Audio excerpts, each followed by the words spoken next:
The desert sun was already unforgiving at dawn, and Tom Carter knew that by noon it would be a merciless furnace that could kill a man as surely as any bullet. He adjusted his hat brim lower over weathered features and guided his paint horse, Dusty, along the rocky trail that wound through Devil's Canyon, a place where even the Apache rarely ventured without good reason. Tom had good reason, though it wasn't one he was proud of.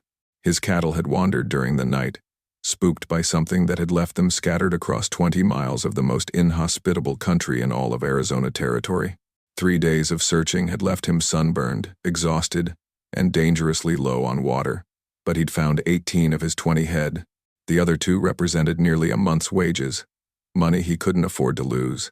At 31, Tom had been cowboying for half his life, drifting from ranch to ranch across Texas, New Mexico, and Arizona, always moving when the wanderlust took him or when trouble found him first. He wasn't running from the law, his conscience was clean on that score, but he was running from something harder to escape. The bone-deep loneliness of a man who'd never learned how to stay in one place long enough to build a life. The Rocking M Ranch had been different, though.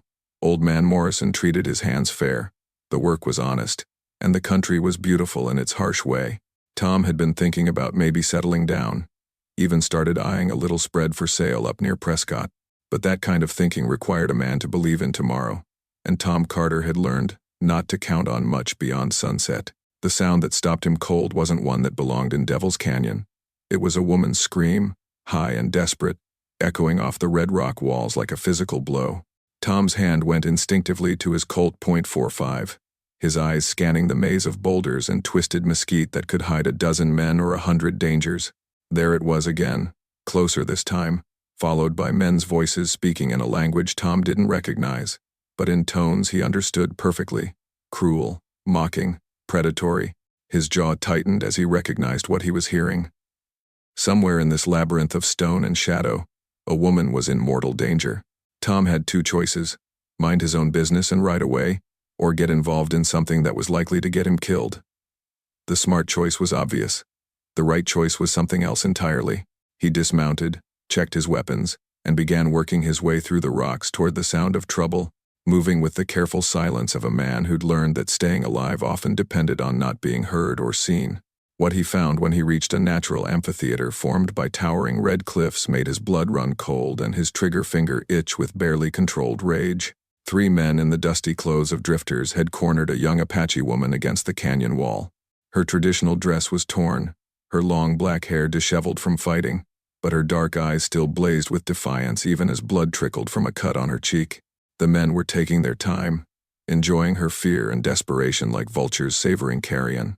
Tom recognized the type immediately, the worst kind of frontier scum who preyed on anyone they thought couldn't fight back. He'd seen their kind in a dozen cow towns, bullying anyone weaker than themselves and running like rabbits when faced with real opposition. The woman saw him first, her eyes widening with something that might have been hope, or might have been fresh terror. Tom put a finger to his lips, then stepped into the clearing with his gun drawn and steady. "That's far enough, boys," he said quietly. The 3 men spun around with the guilty haste of coyotes caught raiding a chicken coop. Tom sized them up quickly. The tall one with the scarred face would be dangerous, probably fast with a gun.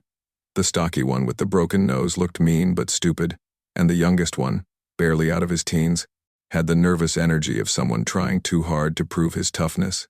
Well, the scarred one drawled, his hand hovering near his gun butt. "Look what we got here, boys. Another do-gooder who don't know when to mind his own business." "My business is making sure ladies don't get molested in my territory," Tom replied evenly, keeping his weapon trained on the most dangerous-looking of the 3. "Time for you to ride on." The stocky one laughed, but it was an ugly sound with no humor in it. "Lady? That ain't no lady, cowboy. That's just a dirty Apache squaw. Fair game for anyone man enough to take her." Tom's finger tightened on the trigger, but he kept his voice calm. "I don't see it that way. I see a woman who needs help and 3 men who need to learn some manners." The Apache woman hadn't moved from where she stood against the canyon wall, but Tom could see her tensing, preparing to fight or run if the opportunity presented itself.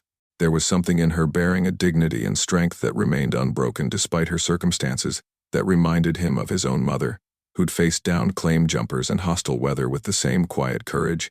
"You really want to die for some Apache trash?" the scarred man asked, his hand inching closer to his gun. Because that's what's going to happen here, friend. 3 against 1 ain't good odds, even for a hero. Tom had been in enough gunfights to know that the man was right about the odds, but he'd also learned that sometimes a man had to choose between being smart and being human. Maybe not, he agreed, but I'm thinking you boys aren't as tough as you pretend to be.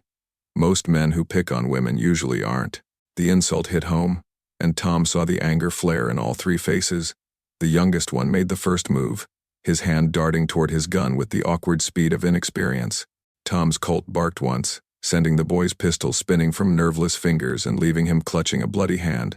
The stocky one was already drawing when Tom's second shot took him in the shoulder, spinning him around and dropping him to his knees.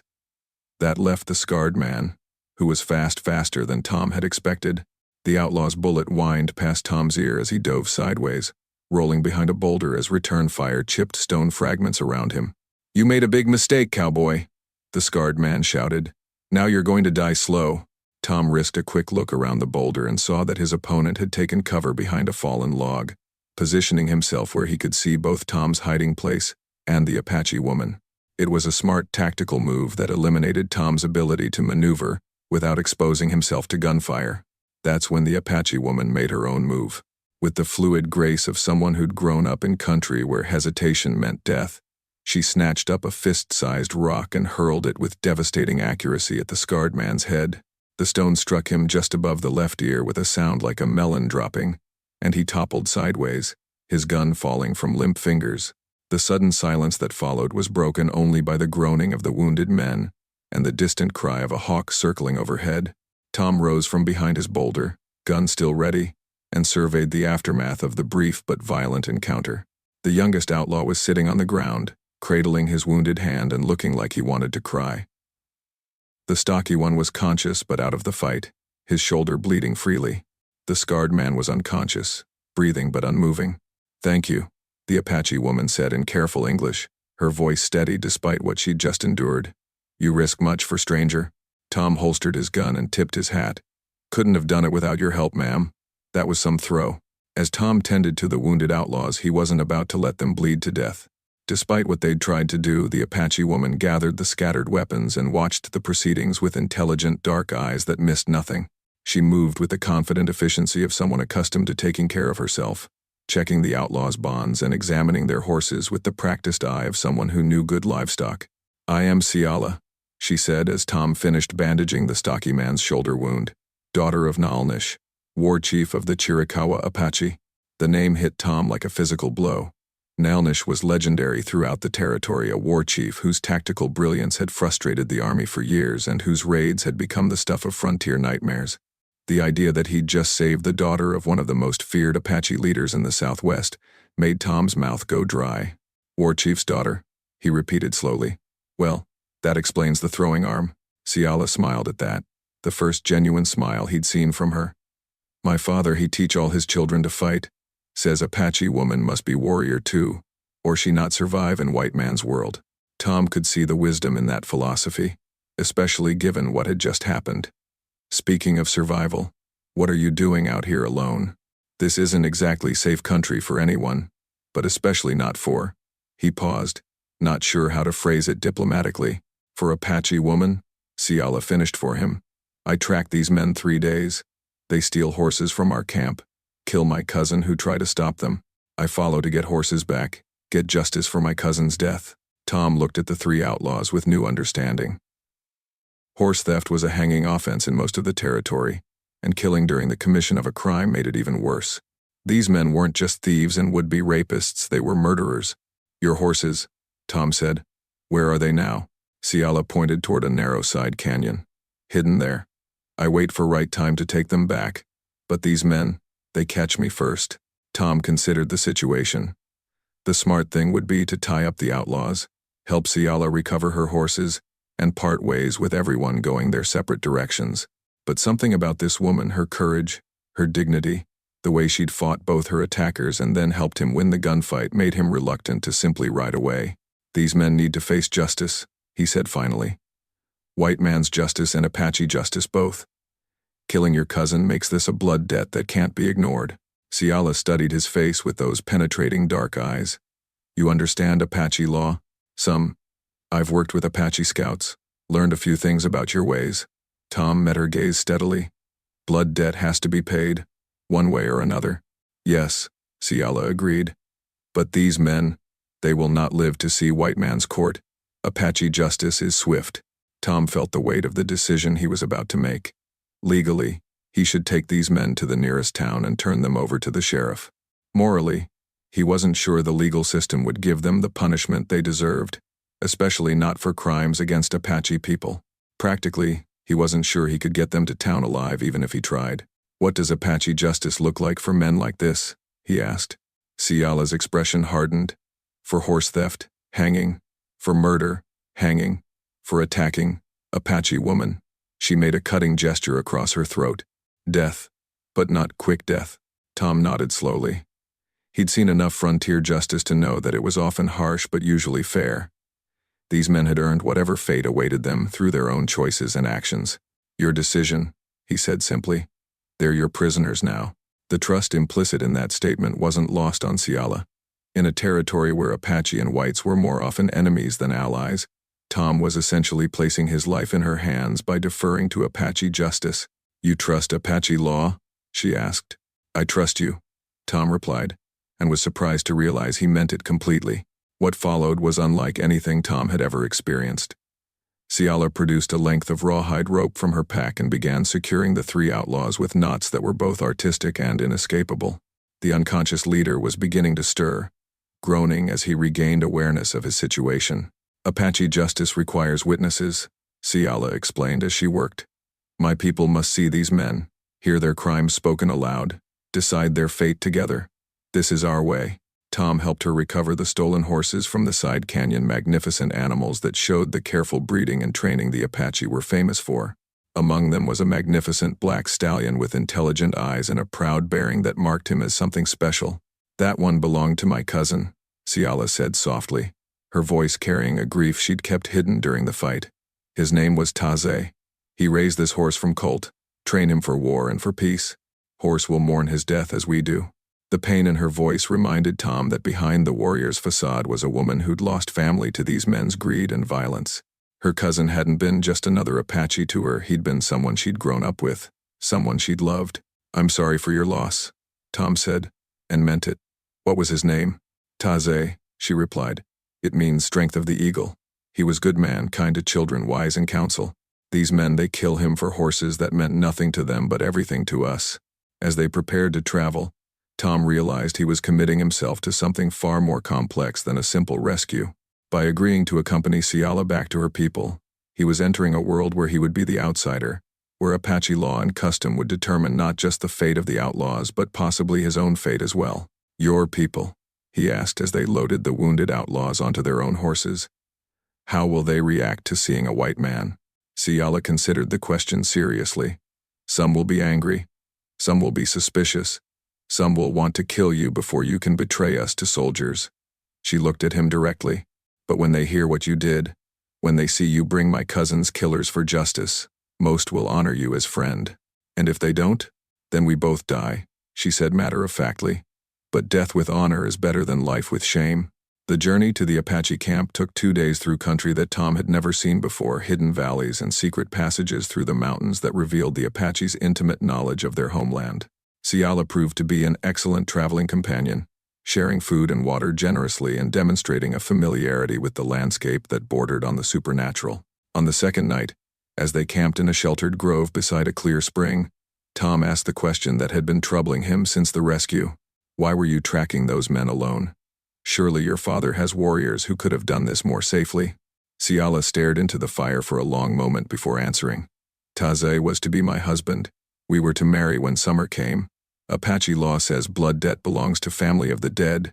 Since I am his promised wife, debt belongs to me. The revelation added another layer of complexity to the situation. This wasn't just about stolen horses or even murder, it was about a woman seeking justice for the man she'd planned to marry. The personal stakes made her courage in tracking the killers alone even more remarkable. I'm sorry, Tom said again. He must have been a good man. Yes, she agreed softly. But the spirits have strange ways. Perhaps they sent you to help me find justice. Perhaps this is how it was meant to be. As they prepared to sleep, taking turns standing watch over their prisoners. Tom found himself thinking about the odd turns his life had taken. 3 days ago, he'd been a simple cowboy looking for strayed cattle. Now he was riding toward an Apache stronghold with a war chief's daughter, carrying 3 killers to face tribal justice. The morning would bring him face to face with Naalnish and his warriors, where Tom would learn whether his act of kindness would be rewarded or punished. Either way, he knew his life would never be the same again. The Apache camp appeared suddenly, as if the very mountains had opened to reveal a hidden world. One moment Tom and Ciala were riding through what seemed like empty wilderness, and the next they were overlooking a valley where dozens of traditional dwellings were scattered among groves of oak and pine trees. Smoke rose from cooking fires, horses grazed in natural meadows, and the sounds of daily life drifted up from the settlement below. But it was the reception committee that made Tom's blood run cold. 20 Apache warriors on painted horses blocked their path, weapons ready, their faces painted for war.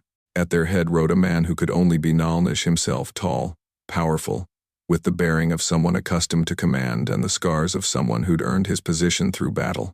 Ciala raised her hand in greeting and spoke rapidly in Apache, her words carrying clearly in the morning air. Tom caught his own name mentioned several times, along with what sounded like an account of the rescue and capture of the outlaws. The warrior's expressions changed as she spoke, moving from suspicion to surprise to something that might have been respect. Naalnish rode forward, his dark eyes studying Tom with an intensity that felt like being examined under a magnifying glass. When he spoke, his English was heavily accented but precise. "You are Tom Carter, the cowboy who saved my daughter?" "Yes, sir," Tom replied, fighting the urge to fidget under that penetrating stare. "Though she saved herself as much as I saved her. And she helped save me too." The war chief's expression didn't change. "My daughter tells me you killed white men to protect Apache woman. This island. Unusual. The right thing isn't always the usual thing," Tom said simply. For a long moment, silence stretched between them like a taut rope.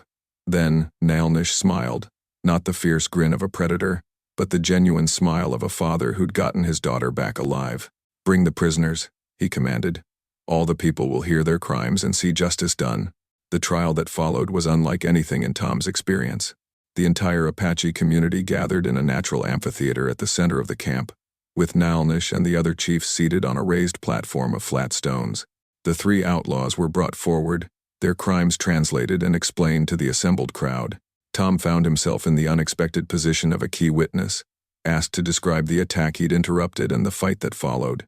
Through Ciala's translation, he told the story as honestly as he could, leaving out nothing but trying not to make himself sound more heroic than necessary. When the evidence had been presented and the witnesses heard, the chiefs retired to deliberate. Tom was escorted to a place of honor near the platform, where Apache women brought him food and drink while children stared at him with frank curiosity. "What happens now?"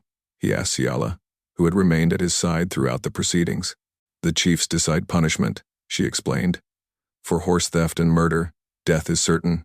Question is how they die and what happens to their possessions. And what happens to me?" Ciala smiled. "That depends on my father. But I think you will be pleased with his decision." The deliberation lasted until sunset, when Naalnish and the other chiefs returned to announce their verdict. The scarred leader and the stocky man were sentenced to death by hanging, to be carried out immediately. The youngest outlaw, deemed more follower than leader, was sentenced to slavery. His life would be spared, but he would serve the Apache community for the rest of his days. As the sentences were carried out with swift efficiency, Naalnish approached Tom with a formal bearing that suggested something important was about to happen. "Tom Carter," the war chief announced in a voice that carried to every corner of the amphitheater, "you have shown honor and courage in defending my daughter.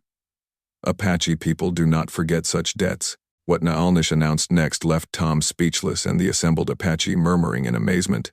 The war chief gestured toward the eastern end of the valley, where a stream wound through meadows and trees created natural boundaries. "From the bent pine to the red rocks, from the Eagle's Nest Cliff to the Singing Waters, this land I give to Tom Carter as gift for saving my daughter's life. Good land, with water that never fails, grass for cattle, trees for building, land that will be yours and your children's children, protected by Apache law and Apache warriors." Tom stared at the tract of land Naalnish was describing, easily several hundred acres of the most beautiful country he'd ever seen, with everything a rancher could want: water, grazing, timber, and natural protection from the elements. It was worth more than he could earn in 10 years of cowboying, and it was being given to him freely. I can't accept this, Tom stammered. It's too much. Naalnish's expression grew stern. Apache debt must be repaid. You give my daughter her life. I give you land for your life. This is fair trade. Ciala stepped forward, her voice carrying the formal tone of someone speaking for the record. Tom Carter, the land my father offers is sacred to our people. To refuse it would dishonor the gift and the giver. Will you accept the land and the responsibilities that come with it? Tom realized he was standing at a crossroads that would determine the rest of his life. Accepting the land meant more than just becoming a landowner, it meant becoming part of the Apache community, bound by their laws and customs, protected by their warriors but also expected to honor their ways. What responsibilities? He asked. Naalnish smiled approvingly at the question. Smart man asks before he promises. You will respect Apache customs on the land. You will not bring soldiers or government men without permission. You will treat all Apache as welcome guests, and you will defend the land and its people as they will defend you. The terms were more than fair, they were generous beyond anything Tom had dared imagine. The land alone was worth a fortune. But the protection and friendship of Naalnish's band was priceless in country where Apache raids could wipe out a ranch overnight. I accept, Tom said formally, and I swear by everything I hold sacred that I'll honor the trust you're placing in me. The cheer that went up from the assembled Apache was deafening, and Tom found himself swept up in a celebration that lasted well into the night. There was feasting, dancing, storytelling, and ceremonies that formally inducted him into the community as a friend and protector. But the biggest surprise came when Ciala approached him near the end of the evening, her expression serious despite the festive atmosphere around them. There is one more thing, she said quietly. My father, he has made another decision about you. Tom felt his stomach tighten. What kind of decision? He offers you marriage to me, if you are willing. Apache custom says, woman who has been saved by a man may choose him as husband, if both agree. It would unite our families, make the alliance between you and our people even stronger. The proposal hit Tom like a lightning bolt. Marriage to Ciala would indeed strengthen his position with the Apache, but more than that, he found himself genuinely attracted to this remarkable woman who'd shown such courage and wisdom. Still, he knew better than to make such a momentous decision quickly. What do you think about it? He asked carefully. Ciala met his eyes steadily. I think my cousin Taze would approve. He always said the spirits would provide the right path, even when we cannot see it ourselves. Perhaps you are that path. And if I said yes? Then we would be married by Apache law, and you would truly be one of our people. Your children would be Apache. Your home would be here. Your future would be bound to ours. Tom looked around at the celebration, at the faces of people who had accepted him as a friend and ally, at the beautiful land that had been given to him as a gift. Then he looked at Ciala, strong and beautiful and wise, and realized that everything he'd been searching for without knowing it was being offered to him in this hidden valley. Yes, he said simply. If you'll have me, the answer is yes. The Apache wedding ceremony took place 3 days later, during the full moon that Naalnish declared auspicious for new beginnings. Tom had expected something simple and brief, but instead found himself at the center of an elaborate ritual that seemed to involve the entire community and lasted from sunset to sunrise. Ciala appeared dressed in traditional wedding regalia that took Tom's breath away, a white buckskin dress decorated with intricate beadwork and silver ornaments, her long black hair braided with eagle feathers and turquoise. She moved with a grace and dignity that made Tom feel honored that such a woman had chosen to bind her life to his. The ceremony itself was unlike anything in Tom's experience. There were prayers to the 4 directions, exchanges of gifts between families, ritual washings, and the sharing of traditional foods that symbolized the couple's commitment to provide for each other. Tom was given new clothes in Apache style, and his hair was braided with silver and feathers that marked his new status as a member of the tribe. But the most moving moment came when Naalnish presented Tom with a magnificent warhorse, a grandson of the stallion that had belonged to Ciala's murdered cousin. This horse carries the spirit of Taze, the war chief explained. He will protect you in battle and guide you in peace.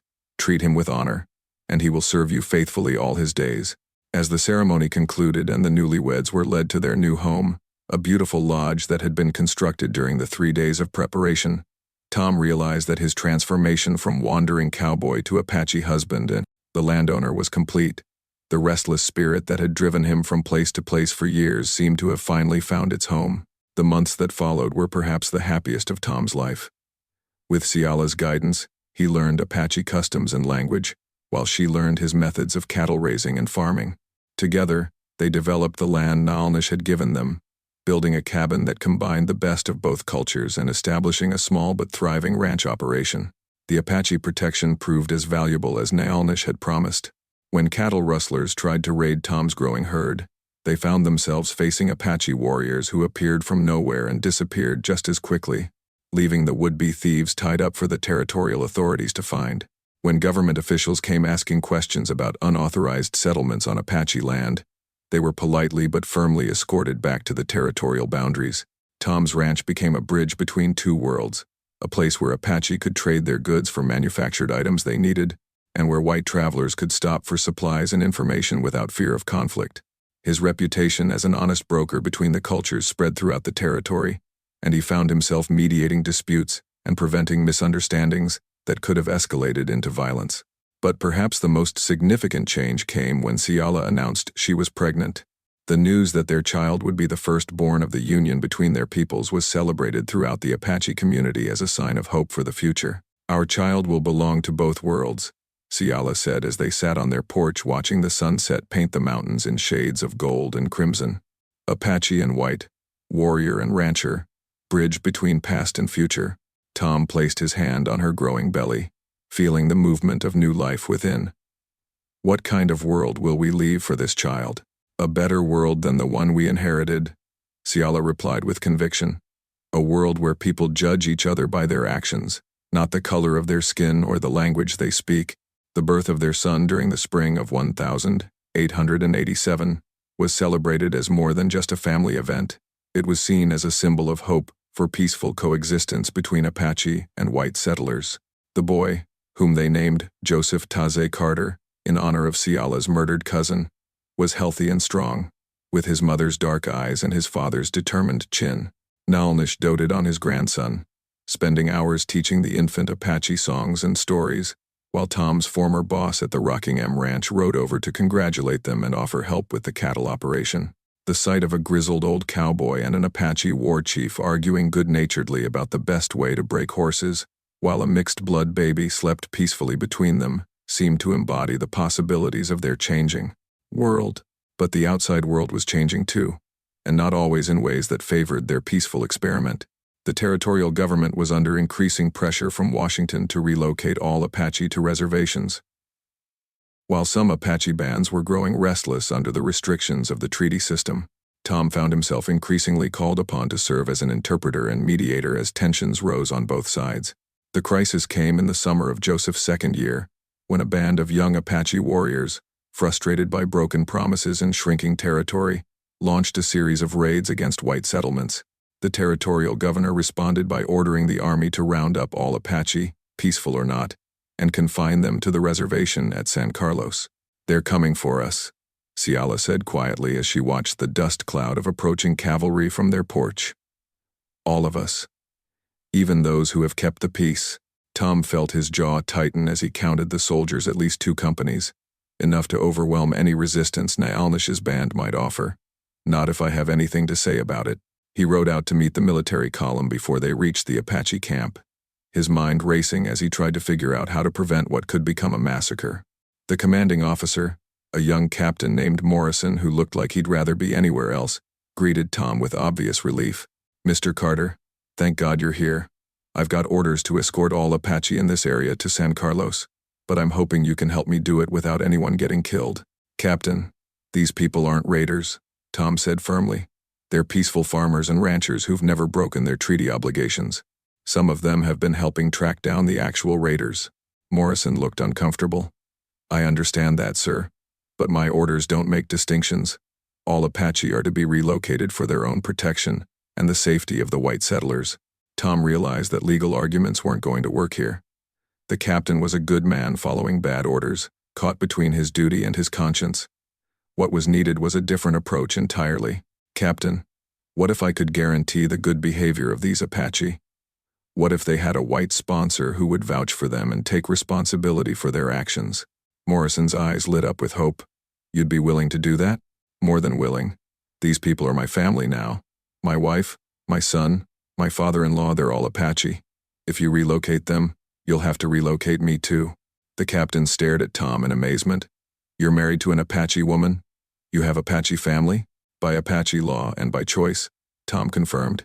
And I'm telling you right now, Captain, that any attempt to force my family onto a reservation will be met with armed resistance.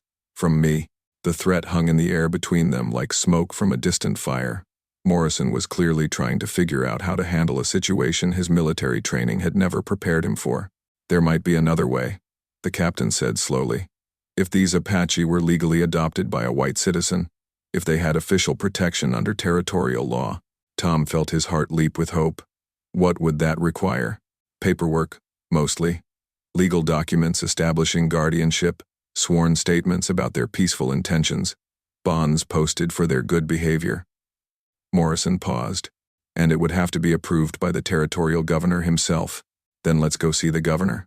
The journey to the territorial capital took 5 days, with Tom, Ciala, and Naalnish accompanied by Captain Morrison and a small military escort. Tom had insisted that the Apache be treated as honored guests rather than prisoners, and Morrison had agreed, perhaps seeing it as a way to avoid the bloodshed that would inevitably result from trying to force Naalnish's people onto the reservation. Governor Lewis Wolfley was a politician first and foremost, a man who understood that the Apache problem was becoming a liability for his administration. The recent raids had made national headlines, and Washington was pressuring him to find a solution that didn't involve expensive military campaigns or embarrassing massacres. Mr. Carter, the governor said as they met in his ornate office, Captain Morrison tells me you have an unusual proposal regarding the Apache situation. Yes, sir. I'm requesting legal guardianship over Chief Naalnish's band, with full responsibility for their actions and their welfare. Governor Wolfley studied the documents Tom had prepared with the help of a sympathetic lawyer in Tucson. This is highly irregular. You're asking me to essentially exempt an entire Apache band from relocation orders.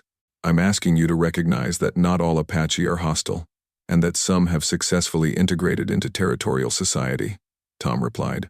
These people have honored every treaty obligation, helped track down actual raiders, and caused no problems for anyone. Naalnish, who had remained silent during the initial discussion, now spoke up in careful English. Governor Wolfley, my people want peace. We want to live on land, raise children, grow old without war. Tom Carter shows us this is possible. He is bridge between our worlds. The governor looked at Ciala, who held young Joseph on her lap, and Tom could see him calculating the political implications of the decision. A successful example of Apache integration would be a powerful tool in his negotiations with Washington, while a failed experiment could destroy his career. What guarantees can you offer that these Apache won't join the raiders if fighting spreads?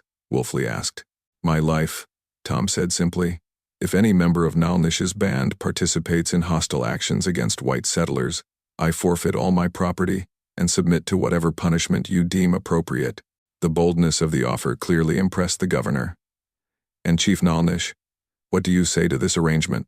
Naalnish stood with the dignity of a man who had commanded warriors but now sought peace for his people. I say, Tom Carter is a wise man who understands that future belongs to those who can change. My people will follow his guidance in dealing with white man's law, and he will respect our customs and honor our ways. This is good bargain for all. Governor Wolfley was quiet for a long moment, studying the faces of the 3 people who had come to him with this unprecedented proposal. Finally, he reached for his pen. Very well, Mr. Carter.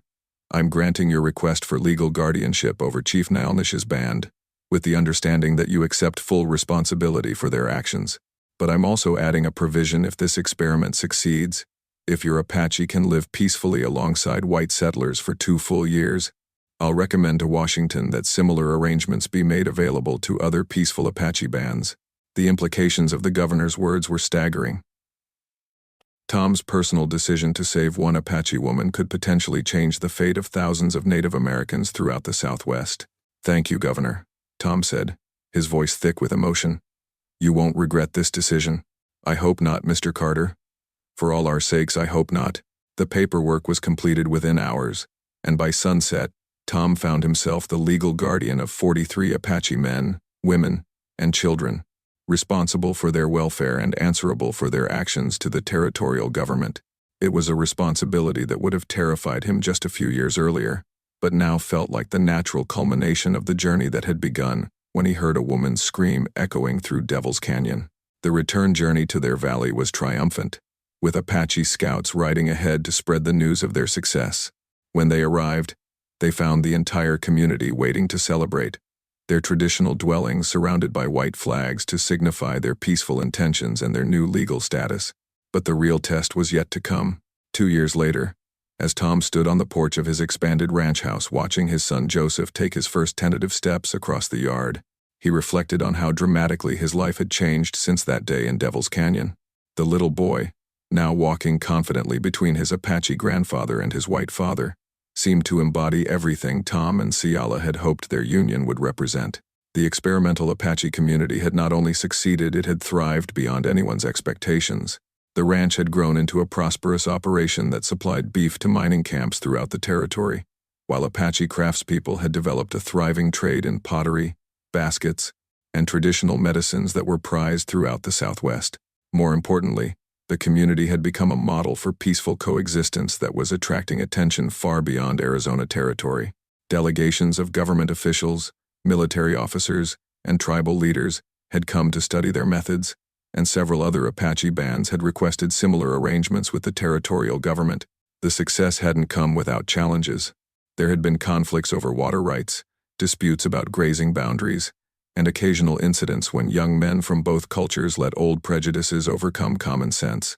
But each crisis had been resolved through the kind of patient negotiation that Tom and Naalnish had pioneered, proving that dialogue was more effective than violence in solving problems. "Papa," Joseph called out in Apache, then switched to English as he toddled toward Tom. "Papa, horse." Tom scooped up his son and pointed toward the pasture where the magnificent stallion Naalnish had given him was grazing with a small herd of mares and foals. "That's right, son. Someday you'll ride that horse, when you're big enough." Ciala joined them on the porch, her second pregnancy beginning to show as she carried a letter that had arrived with the morning mail. "News from the territorial capital," she said, handing Tom the official envelope with the governor's seal. Tom opened the letter and read it quickly, his expression changing from curiosity to amazement to something approaching awe. "Ciala, listen to this. Governor Wolfley writes that Congress is considering legislation to establish the Carter-Naalnish arrangement as a model for Indian policy throughout the Western Territories. They want to create a new system of partnerships between native tribes and white sponsors, with federal support for education, agriculture, and economic development." The implications were staggering. The simple act of saving one Apache woman from 3 outlaws had set in motion changes that could reshape the relationship between Native Americans and the United States government for generations to come. "What does this mean for us?" Ciala asked. "It means our children will grow up in a world where being both Apache and American isn't a contradiction," Tom replied, holding Joseph close. "It means the bridge we've built between our peoples might become a highway that others can follow." That evening, as the extended family gathered for dinner, Tom and Ciala, Naalnish and his wife, several Apache couples with their children, and Tom's former boss from the Rocking M Ranch who had become a regular visitor, the conversation turned to the future and what it might hold. "The old ways are changing," Naalnish observed as he bounced Joseph on his knee. "Some Apache resist change, some white men resist change. But change comes anyway. Like river in spring flood, smart people. They learn to swim with current instead of fighting it." Tom's former boss, a crusty old rancher named Sam Morrison, nodded his agreement. "Never thought I'd say this 20 years ago, but some of the best stockmen I know are sitting right here at this table. Apache know cattle, know horses, know this land better than any of us whites ever will." The praise from a man who had once viewed all Indians as enemies was a measure of how much attitudes were changing. Similar transformations were happening throughout the territory as more people experienced the reality of peaceful cooperation, rather than the myths of inevitable conflict. As the evening wound down and the guests departed for their own homes, Tom and Ciala sat on their porch under a canopy of brilliant stars, their son sleeping peacefully in Ciala's arms. The night was filled with the peaceful sounds of their valley cattle lowing in the distance, horses moving in the pastures, the soft murmur of voices from the Apache dwellings scattered throughout the area. "Do you ever regret it?" Ciala asked softly. "Giving up the wandering life, taking on all these responsibilities?" Tom considered the question seriously. as he always did when Ciala asked something important. Never, he said finally. I spent years looking for something I couldn't name, and it turned out what I was looking for was right here. Family, community, purpose, a chance to build something that will last beyond my own lifetime. And if you had known that day in Devil's Canyon, where saving me would lead, Tom smiled and pulled his wife closer. I would have ridden faster. 25 years later, when Tom Carter died peacefully at the age of 73, representatives from 16 Apache bands attended his funeral, along with territorial officials, military officers, and ranchers from across the Southwest. He was buried on a hill overlooking the valley where his great experiment in racial cooperation had begun, under a headstone that bore inscriptions in both English and Apache.